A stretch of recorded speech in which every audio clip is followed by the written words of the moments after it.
शादाब खान समेत 3 खिलाड़ियों पर जुर्माना आयद। इस्लामाबाद यूनाइटेड के कप्तान शादाब खान और मुल्तान सुल्तान्स के शान मसूद और टिम ड्यूड पर अपनी टीम के मैच के दौरान अलग अलग वाक़यात में ज़ाब्ते अखलाक कोड ऑफ कंडक्ट की लेवल 1 की खिलाफ वर्जी पर मैच फीस का 10% जुर्माना आयद कर दिया गया। तीनों खिलाड़ियों ने प्लेयर्स और प्लेयर सपोर्ट पर्सनल के लिए कोड ऑफ कंडक्ट के आर्टिकल 2.8 की खिलाफ वर्जी की, जिसका ताल्लुक मैच के दौरान एम्पायर के फैसले पर इख्तिलाफ जाहिर करना है।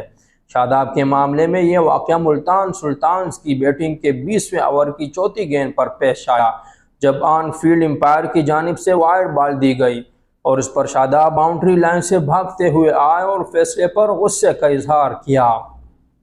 मुल्तान सुल्तान्स की बैटिंग के 14वें ओवर की आखिरी गेंद पर शान मसूद ने एम्पायर की जानिब से शॉर्ट पिच गेंद के लिए इशारा न करने पर मायूसी का इजहार किया।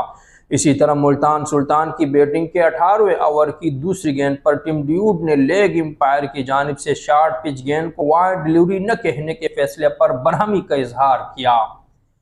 शादाब और शान ने जुर्म का एतराफ़ किया और मैच रेफरी रोशन महानामा की तरफ से आयद की जाने वाली पाबंदियों को कबूल कर लिया, जिसके बाद रस्मी समाअत की ज़रूरत पेश नहीं आई।